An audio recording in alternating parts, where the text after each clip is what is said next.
Welcome to classic digital education. Classic digital education में आप सभी का स्वागत है।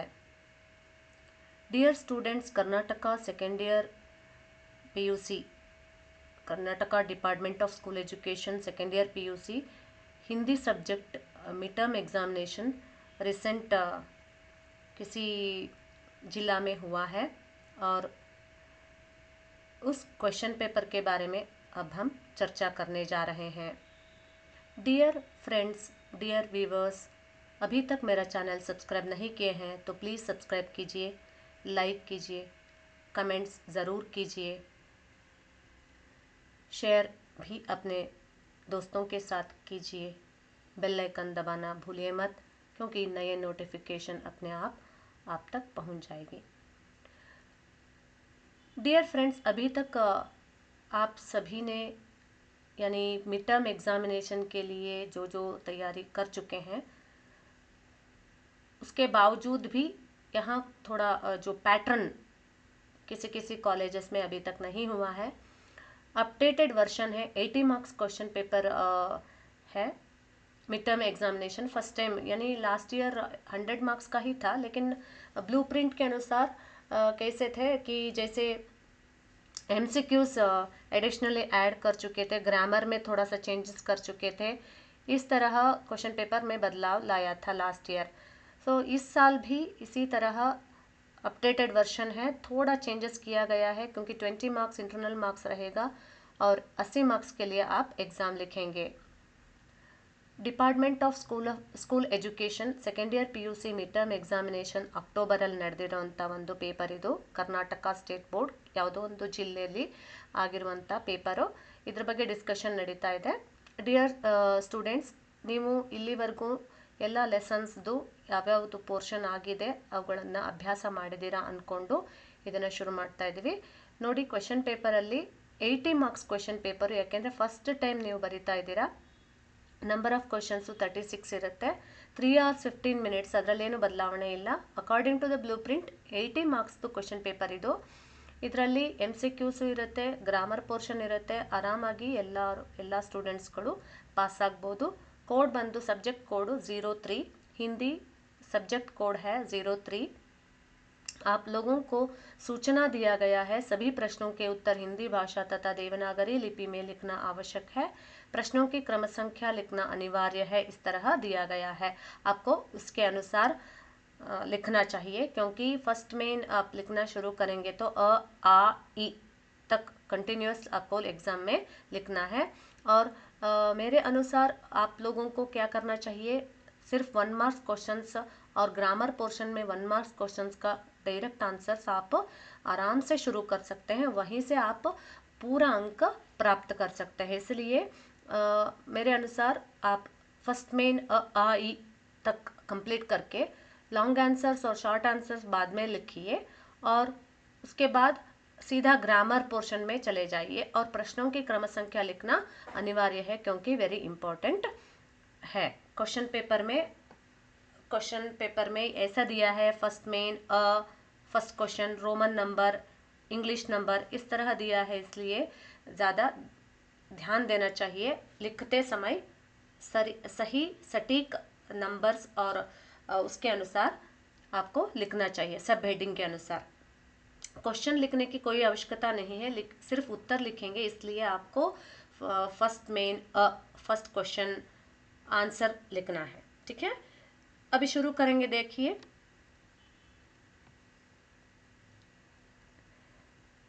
फर्स्ट मेन में 10 मार्क्स क्वेश्चंस दिया है. ठीक है, ध्यान दीजिए. यहाँ निम्नलिखित प्रश्नों के सही विकल्पों को चुनकर लिखिए. आप सब जानते हैं MCQ से 4 ऑप्शंस देते हैं, उसमें एक ऑप्शंस आपको चुनकर लिखना है. 10 अंकों का क्वेश्चन हेडिंग है. कौन द्वार पर आकर चिल्लाने लगा? सुजान भगत पाठ से. किसका व्यापारीकरण हो रहा है? और मनु भंडारी के बारे में दिया है. मनु भंडारी पाठ. चकोर पक्षी किसे देखता रहता है? और कौन अंतर की बात जानने वाले हैं? मुस्काते फूल को क्या आना चाहिए? कविता से संबंधित क्वेश्चंस है. बेटी सोने के गहने क्यों नहीं चाहती? यहाँ थोड़ा सा शब्द गलत प्रयोग हुआ है, ध्यान दीजिए। और कौन राह रोकता है कविता से संबंधित क्वेश्चन है। नेक्स्ट, मूलराज के मंझले बेटे का नाम क्या है?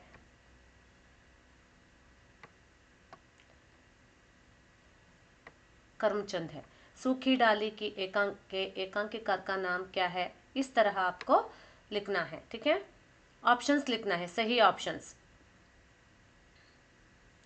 ध्यान दीजिए, क्वेश्चन नंबर 1 to 10 तक इसी तरह आपको सिर्फ आंसर लिखना है। ध्यान दीजिए, यही क्वेश्चन पेपर आएगा या नहीं आएगा पता नहीं, तो आप अपने कॉलेज में जो एग्ज़ाम लिखते हैं शायद हो सकता है इसमें से एक दो क्वेश्चंस रिपीट हो सकता है, क्योंकि कहीं से भी नहीं निकाल सकते हैं, राइट। सिलेबस में से ही निकालते हैं। नेक्स्ट, कोष्टक में दिए गए कारक चिन्हों से रिक्त स्थान की पूर्ति कीजिए। यानी यहाँ ऑप्शंस दे देते हैं, 5 मार्क्स का क्वेश्चन है, इसलिए ज़रूर ध्यान देना चाहिए, क्योंकि वेरी इजी रहता है। सिर्फ आंसर लिखेंगे आप, क्वेश्चन नंबर सेम रहेगा। देखिए, कंटिन्यूएशन 10, 11 में से पहले आ ನೋಡಿ, ಇದು ಅರ್ಥ ಮಾಡ್ಕೊಳ್ಳಿ।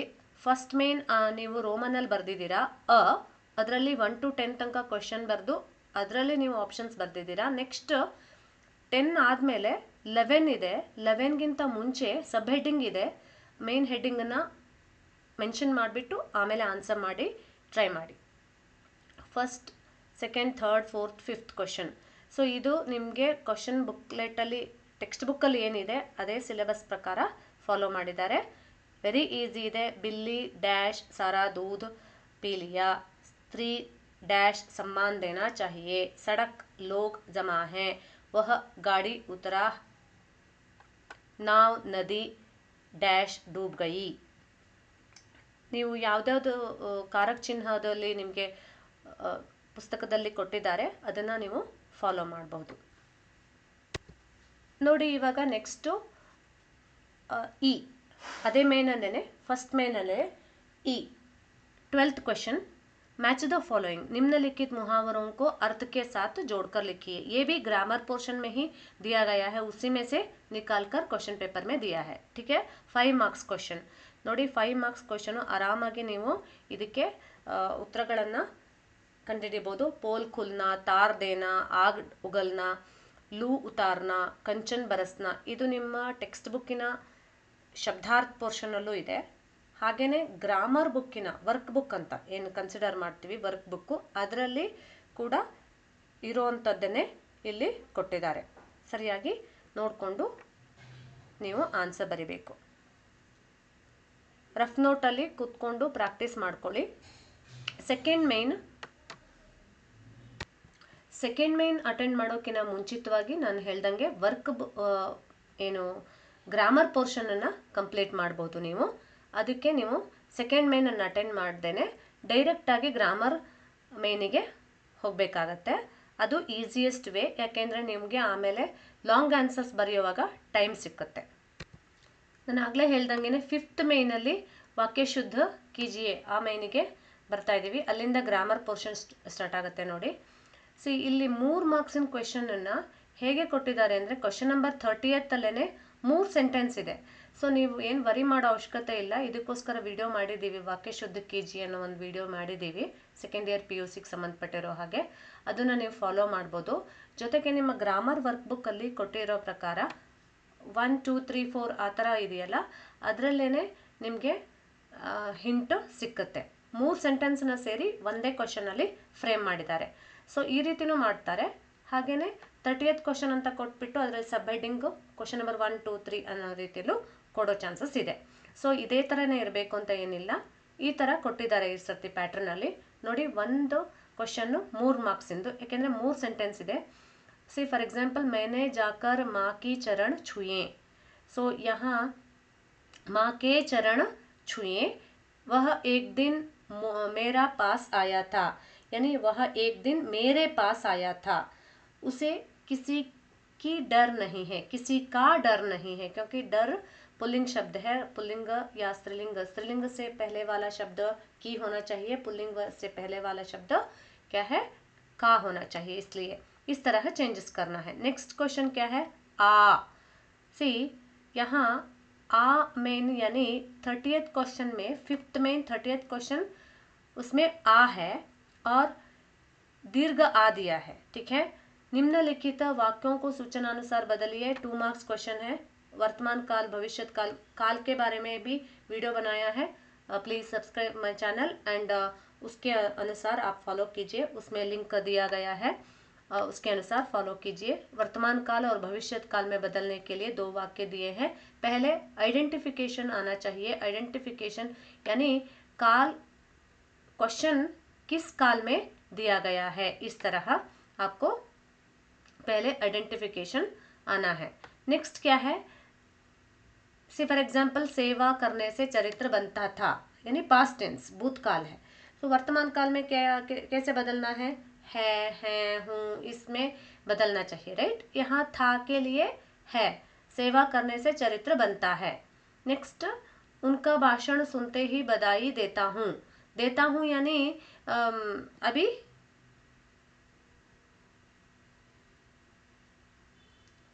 नहीं दिया है, देना चाहता है इसलिए, और क्या है, यह वर्तमान काल में है।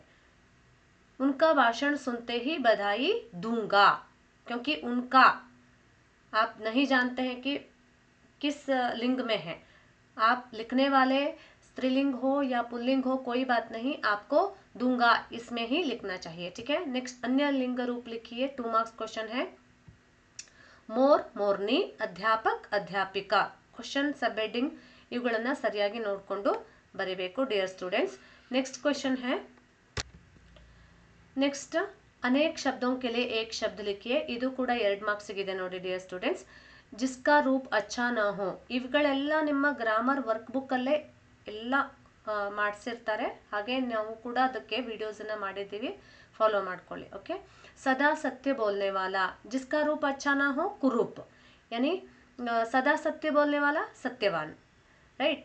ನೆಕ್ಸ್ಟ್ 6th ಮೇನ್, ಇದು ಕೂಡ 5 ಮಾರ್ಕ್ಸ್ ಇಂದು, ಆರಾಮಾಗಿ ನೀವು ಇದರಲ್ಲೇನೆ ಇರುತ್ತೆ, ಪ್ಯಾಸೇಜ್ ಕೊಟ್ಟಿರ್ತಾರೆ, ಪ್ಯಾಸೇಜ್ ಕೆಳಗಡೆ ಅದಕ್ಕೆ ಸಂಬಂಧಪಟ್ಟಿರುವಂಥ ಕ್ವೆಶ್ಚನ್ಸ್ ಇರುತ್ತೆ, 5 ಮಾರ್ಕ್ಸ್ ಕ್ವೆश्चंस, 1 मार्क्स ईच क्वेश्चन।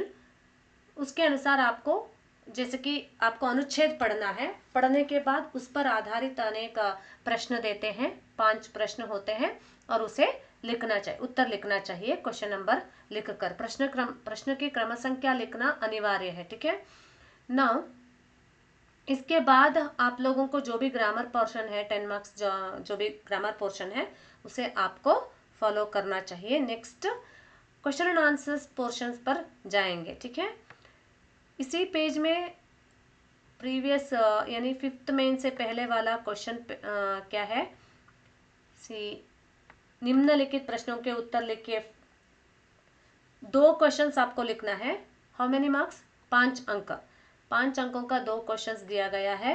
एक इसमें दिया है 4 क्वेश्चंस सेम लेसन से, सूखी डाली लेसन से, हो सकता है आपको सूखी डाली और प्रतिशोध जो अध्याय दिए गए हैं उनमें से पूछ सकते हैं, ठीक है। फाइनल एग्जाम में भी इसी तरह होता है, 2 क्वेश्चंस दोनों लेसन से लेते हैं, 2 क्वेश्चंस दोनों लेसन से लेते हैं, आपको दोनों में से किसी एक क्वेश्चंस अटेंड करना चाहिए और 4 क्वेश्चंस देते हैं, उसमें से out of 4 you need to write 2।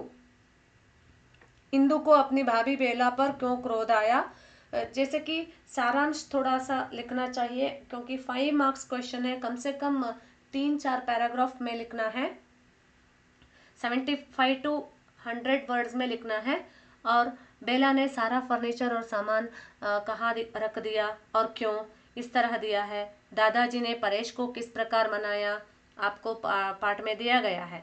बेला की मानसिक दशा, देशा नहीं दशा का वर्णन कीजिए, दशा यानी स्थिति, मानसिक स्थिति कैसी थी बेला की, शादी होने के बाद किस तरह उन्होंने अपने ससुराल में पहले कुछ दिनों में किस तरह उसकी मनोदशा थी, उसे लिखना है। दादाजी ने परेश को किस प्रकार वो अलग होना चाहता है उसे कैसे मनाया, वो भी आई थिंक दूसरे तीसरे अध्याय में ही आया है। नेक्स्ट, बेला ने सारा फर्नीचर सामान कहाँ रख दिया, फर्स्ट दूसरे दृश्य में ही बताया है कि मंजली बहू हंस हंस कर आती है, कहती है और परेश की परिस्थिति के बारे में बताती है, तब उसने बताया है। इंदु को अपनी भाभी बेला पर क्यों क्रोध आया, क्योंकि उसने जो नौकरानी को काम से हटा दिया था और उस पर गुस्सा किया था और उसे डांट दिया था, इसलिए इंदु को अपनी भाभी बेला पर क्रोध आता है ना। इस तरह का जो सेंटेंस आपको 3 पैराग्राफ में थोड़ा पूर्व ज्ञान और उसके जो संवाद इन सभी को और सारांश इन सभी को मिला के आपको कम से कम 3 पैराग्राफ में 75 to 100 वर्ड्स में लिखना है, ठीक है। नेक्स्ट, अब ध्यान दीजिए, प्रश्नों के उत्तर पर ही जाएंगे और ससंदर्भ भी चर्चा करेंगे। नाउ देखिए, सेकंड मेन क्योंकि वहाँ फर्स्ट मेन आ ई तक हम लोग कंप्लीट कर चुके थे। अब सेकंड मेन है। सेकंड मेन में क्वेश्चन नंबर 13 से शुरू होता है। See, out of 4 questions you need to write यानी 2, ठीक है। Out of 4 questions you need to write 2 questions answer. It is 1 question carry 3 marks. Sujan Mahato की संपत्ति बढ़ी तो क्या करने लगा। ये सारा क्वेश्चंस पाठ से संबंधित है। डियर स्टूडेंट्स, प्लीज नोट कीजिए कि ये सारा क्वेश्चंस पाठ से संबंधित है। लास्ट ईयर एंड ऑल किसने किससे कहा पाठ का नाम, इसके बारे में पूछते थे, 1 मार्क क्वेश्चंस देते थे। अब ऐसा नहीं है, ब्लूप्रिंट के अनुसार बदल दिया है, अपडेटेड वर्जन है। इसमें किसने किससे कहा क्वेश्चन पेपर में नहीं है। अब देखिए, यहाँ निम्नलिखित प्रश्नों में से किन्हीं 2 प्रश्नों के उत्तर 3 अंकों का लिखना है। कम से कम 2 पैराग्राफ अच्छे से लिखना चाहिए सारांश के साथ साथ। सारांश यानी एक शॉर्ट समरी के अनुसार आपको संदर्भ के अनुसार उत्तर लिखना है। नेक्स्ट, झूठ की उत्पत्ति और उसके कई रूपों के बारे में लिखिए। ये भी वीडियो बनाया है, सुजान भगत के लिए भी अनेक वीडियो बनाया है, उसके अनुसार आप फॉलो कर सकते हैं। प्रदूषण के संबंध में गंगा मैया ने क्या कहा है, वो भी आप लिख सकते हैं। गंगा मैया के साक्षात्कार लेसन। नेक्स्ट, लेखिका बचपन में कौन कौन से खेल खेलती थी, और ये मनु भंडारी वाली कहानी है और इससे संबंधित है। नेक्स्ट क्वेश्चन, सेकंड मेन में निम्नलिखित में से किन्हीं 2 के ससंदर्भ स्पष्टीकरण कीजिए। कुछ छात्र क्या करते हैं, सीधा ससंदर्भ लिखकर वाइंड अप कर देते हैं, लेकिन ऐसा नहीं हो सकता है। 3 अंकों का क्वेश्चन है। डियर स्टूडेंट्स, आपको पाठ का नाम लिखना है, लेखक का नाम लिखना है और उसके साथ साथ किसने किससे कहा। वाक्य में संवाद होता है, राइट, तो संवाद किसने किससे कहा है और उसके साथ आपको ससंदर्भ विवरण देना है। लास्ट, लेखक का जो आशय है विशेष रूप में, विशेषता के रूप में स्पष्टीकरण देने के बाद आपको लिखना है, ठीक है। स्पष्टीकरण यानी ससंदर्भ स्पष्टीकरण विवरण देते हैं, उसके नीचे आपको क्या करना चाहिए, विशेषता लिखना चाहिए, यानी इसमें लेखक का विशेषता। फॉर एग्जाम्पल, अभी ऐसे बूढ़े भी नहीं हो गए कि कोई काम ही न कर सके। यहाँ पत्नी, सुजान भगत की पत्नी जो बात करती है और उसमें लेखक का आशय लिखना चाहिए। लेखक क्या कहना चाहते हैं, क्योंकि परिश्रम करते रहना जीवन का जो मूल्य है। साथ ही साथ लेखक यहाँ सुजान भगत के द्वारा कहते हैं परिश्रम करना चाहिए। ऐसे बूढ़े होने के अभी भी बूढ़े नहीं हुए हैं, आपको आराम करने की कोई आवश्यकता नहीं है, काम करना चाहिए। यानी मनुष्य को काम करते रहने के लिए उत्सुकता बढ़ाने के लिए इस वाक्य को बताया है। इस तरह आपको लिखना चाहिए। जैसे नेक्स्ट, निम्नलिखित प्रश्नों में से किन्हीं 2 प्रश्नों के उत्तर लिखिए। इसमें थर्ड मेन क्वेश्चन नंबर 21 से 23 तक 2 out of 3 you need to write 2।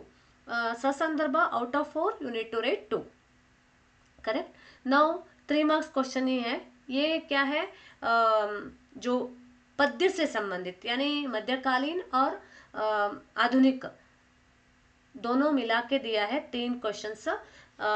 पहला क्वेश्चंस में परिश्रम के महत्व के प्रति रैदास के क्या विचार है। फर्स्ट पोयम है मध्यकालीन कविता में से रैदास वाणी। नेक्स्ट, बेटी रंगीन कपड़े और गहने क्यों नहीं चाहती, ये कुवेम्पू जी से रचित विमला से अनुदित कविता गहने का जो क्वेश्चन है। नेक्स्ट, कवि नरेंद्र शर्मा ने प्रतिहिंसा और कायरता के संबंध में कायर मत बन निष्क कविता से संबंधित क्वेश्चन है।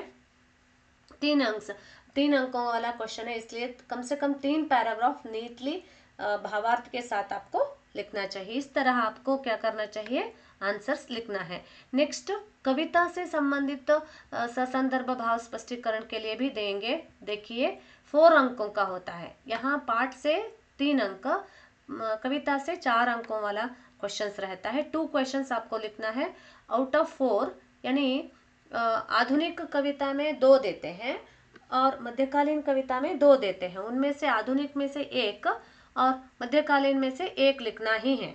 और आप ऐसे नहीं ले सकते हैं कि सिर्फ आधुनिक कविता में से ही चुनकर नहीं लिख सकते हैं। 1 फ्रॉम मध्यकालीन एंड अनदर फ्रॉम ಆಧುನಿಕ ಕಾಲೀನ. ಅರ್ಥ ಆಗ್ತಿದೆ ಅನ್ಸ್ಕೊಂಡಿದ್ದೀನಿ. ಸಸಂದರ್ಭ ಭಾವ ಸ್ಪಷ್ಟ ಕೀಜಿ ಅನ್ನೋ ಕ್ವಶನ್ ಅನ್ನ ತುಂಬಾ ಇಂಪಾರ್ಟೆಂಟ್ ಇದು ಡಿಯರ್ ಸ್ಟೂಡೆಂಟ್ಸ್, ನೋಡ್ಕೊಳ್ಳಿ. 4 ಮಾರ್ಕ್ಸಿನ ಕ್ವಶನ್ ಬರೀತೀರಾ. For example 24 question number observe ಮಾಡಿ, ಅದರಲ್ಲಿ ನಿಮಗೆ 2 ಆಪ್ಷನ್ ಕೊಟ್ಟಿದ್ದಾರೆ, ಅದರಲ್ಲಿ ಒಂದನ್ನ ಬರಿಬೇಕು. ಜೊತೆಗೆ ಕ್ವಶನ್ ನಂಬರ್ 25ಗೆ ನಿಮಗೆ 2 ಆಪ್ಷನ್ ಕೊಟ್ಟಿದ್ದಾರೆ, ಅದರಲ್ಲಿ ಒಂದನ್ನು ಬರಿಬೇಕು. ಆದರೆ ಕೆಲವು ವಿದ್ಯಾರ್ಥಿಗಳು ಏನು ಮಾಡ್ತಾರೆ, ನಮಗೆ ಇದು ಈಸಿ ಇದೆ ಅಂತ ಹೇಳ್ಬಿಟ್ಟು ಆಧುನಿಕ ಕವಿತಾ ಮಾತ್ರ ಏನು ಭಾವಾರ್ಥ ಬರೆದ್ಬಿಟ್ಟು ಸಂದರ್ಭ ಸ್ಪಷ್ಟ ಮಾಡಿಬಿಟ್ಟು ಬರ್ತಾರೆ. ಆ ಥರ ಮಾಡೋ ಹಾಗಿಲ್ಲ. ಕ್ವಶನ್ ನಂಬರ್ 24ಅಲ್ಲಿ ನಿಮಗೆ ಮಧ್ಯಕಾಲೀನ ಕವಿತಾದು ಆಪ್ಷನ್ಸ್ 2 ಇರುತ್ತೆ, ಅದ್ರಲ್ಲಿ 1 ಬರಿಬೇಕು. ಜೊತೆಗೆ ನೆಕ್ಸ್ಟ್ ಕ್ವಶನ್ ನಂಬರ್ 25ದಲ್ಲಿ ಆಪ್ಷನ್ 2 ಇರುತ್ತೆ, ಆಧುನಿಕ ಕಾಲೀನ ಕವಿತಾದು. ಅದರಲ್ಲಿ ನೀವು 1 ಚೂಸ್ ಮಾಡಿ ಬರಿಬೇಕಾಗತ್ತೆ. 4 ಮಾರ್ಕ್ಸ್ ಹೇಗೆ ಬರಿಬೇಕಪ್ಪ ಅಂತಂದರೆ, ಮೊದಲನೇದಾಗಿ ನೀವು ಪ್ರಸ್ತುತ ಪಂಕ್ತಿಯೋಂಕೋ ಯಾವ ಪದ್ಯ ಭಾಗದಿಂದ ಆಯ್ಕೆ ಮಾಡ್ಕೊಳ್ಳಿದೆ. ಫಾರ್ ಎಕ್ಸಾಂಪಲ್ मध्यकालीन कविता में से पाठ्य पुस्तक के हिंदी साहित्य गौरव में से पाठ्य पुस्तक से चुने हुए कविता. फॉर एग्जांपल अब कैसे छूटे राम रट लागी प्रभु जी तुम चंदन हम पानी जाके अंग अंग बास समानी, ये किस इसमें से चुना है, रैदास वाणी. राइट, रैदास वाणी से रैदास जी से संत रैदास जी से रचित रैदास वाणी से चुना है, लिया गया है. इस तरह लिखकर उसके बाद जो थोड़ा सा ससंदर्भ विवरण करना चाहिए. यहाँ श्री राम के भक्ति के बारे में बताया है. नेक्स्ट, ससंदर्भ भाव स्पष्ट करना है, भावार्थ लिखना है. लास्ट, कवि का आशय भी लिखना चाहिए. संत रैदास यहाँ क्या बताने की कोशिश करे हैं, भक्त और भगवान के संबंध के बारे में बताया है. राइट, तो इस तरह आपको 1-2 सेंटेंस में विशेषता भी लिखना चाहिए. कम से कम 4 स्टेप्स फॉलो करना ही है. कविता का नाम, मूल कविता का नाम या कविता संग्रह का नाम, और उसके साथ साथ कवि का नाम, कवि का आशय, और उसके साथ साथ भावार्थ, ससंदर्भ भी स्पष्ट लिखना है. कम से कम 4 मेंस आपको नीटली प्रेजेंट करना चाहिए. इसके साथ साथ हम लोग क्या है, क्वेश्चन पेपर डिस्कशन समाप्त करने जा रहे हैं. ನೋಡಿ ವೀಕ್ಷಕರೇ, ನಿಮಗೆಲ್ಲ ಗೊತ್ತಾಗಿದೆ ಅಂದ್ಕೊಂಡಿದ್ದೀನಿ. ಸ್ಟೂಡೆಂಟ್ಸ್ ನಾಡಿದ್ದು ಅಥವಾ ನಾಳೆ ನಿಮಗೆ ಎಕ್ಸಾಮ್ ಇರುವಾಗ ನೀವು ಇದೇ ರೀತಿಯಾಗಿ ಬರೆದು ಆನ್ಸರ್ ಮಾಡ್ಕೊಳ್ಳಿ, ಪ್ರಾಕ್ಟೀಸ್ ಮಾಡ್ಕೊಂಡು ಹೋಗಿ. ಜೊತೆಗೆ ಫೈನಲ್ ಎಕ್ಸಾಮಿಗೂ ಕೂಡ ಇದರಲ್ಲಿರೋ ಕೆಲವೊಂದು ಕ್ವಶನ್ಸ್ ಬರೋ ಚಾನ್ಸಸ್ ಇರುತ್ತೆ. ಅದರಿಂದ ಪ್ಯಾಟ್ರನ್ ಇದೇ ರೀತಿ ಫಾಲೋ ಆಗುತ್ತೆ. ಇನ್ನು ಮುಂದಿನ ಏನು ಅಪ್ಡೇಟ್ಸ್ ಇದೆ ಅದನ್ನು ನೆಕ್ಸ್ಟ್ ವಿಡಿಯೋಸ್ಗಳಲ್ಲಿ ನಿಮಗೆ ತಿಳಿಸ್ಕೊಡ್ತೀವಿ. ವೀಕ್ಷಣೆ ಮಾಡಿದ್ದಕ್ಕಾಗಿ ಧನ್ಯವಾದಗಳು. ಇನ್ನೂ ಕೂಡ ನನ್ನ ಚಾನಲನ್ನು ಸಬ್ಸ್ಕ್ರೈಬ್ ಮಾಡ್ಕೊಂಡಿಲ್ಲ ಅಂದರೆ, ಯಾರು ಸಬ್ಸ್ಕ್ರೈಬ್ ಮಾಡ್ಕೊಂಡಿಲ್ಲ ದಯವಿಟ್ಟು ಸಬ್ಸ್ಕ್ರೈಬ್ ಮಾಡ್ಕೊಳ್ಳಿ. ನಿಮ್ಮ ಫ್ರೆಂಡ್ಸು, ನಿಮ್ಮ ಕ್ಲಾಸ್ಮೇಟ್ಸ್ ಜೊತೆಗೆ ಶೇರ್ ಮಾಡ್ಕೊಳ್ಳಿ. ನಿಮಗೂ ಕೂಡ ಹೊಸ ರೀತಿಯಾದಂಥ ಐಡಿಯಾಸ್ ಏನಾದರೂ ಇದ್ದರೆ ಕಮೆಂಟ್ ಮುಖಾಂತರ ತಿಳಿಸಿ. ನಿಮ್ಗೆ ಏನಾದರೂ ಸಮಸ್ಯೆಗಳಿದ್ದರೆ ಕಮೆಂಟಲ್ಲಿ ನಿಮಗೆ ಗೊತ್ತಾಗುತ್ತೆ. ಸೊ ಅದ್ರ ಪ್ರಕಾರ ನಾನು ನಿಮಗೆ ವಿಡಿಯೋ ಮಾಡಿ ಹೆಲ್ಪ್ ಮಾಡ್ಬೋದು. ದಯವಿಟ್ಟು ನಿಮಗೆ ಇದು ಹೆಲ್ಪ್ಫುಲ್ ಆಗಿದೆ ಅಂತ ಅಂದ್ಕೊಂಡಿದ್ದೀನಿ. ಬೆಲ್ ಐಕಾನನ್ನು ಪ್ರೆಸ್ ಮಾಡಿ ಸಬ್ಸ್ಕ್ರಿಪ್ಷನ್ ತೊಗೊಳ್ಳಿ. ಜೊತೆಗೆ ಬೆಲ್ ಐಕಾನ್ ತಗೊಳ್ಳೋದ್ರಿಂದ ನಿಮಗೆ ಹೊಸ ನೋಟಿಫಿಕೇಶನ್ ಕೂಡ ತಂತಾನೆ ನಿಮಗೆ ಸಿಕ್ಕುತ್ತೆ. ಸೊ ವೀಕ್ಷಣೆಗಾಗಿ ಧನ್ಯವಾದಗಳು. सिकोಣ नेक्स्ट वीडियोದಲ್ಲಿ. मिलेंगे ज़रूर नेक्स्ट वीडियो में. एग्ज़ाम्स के लिए बधाई हो और अच्छे से लिखिए. All the very best. धन्यवाद.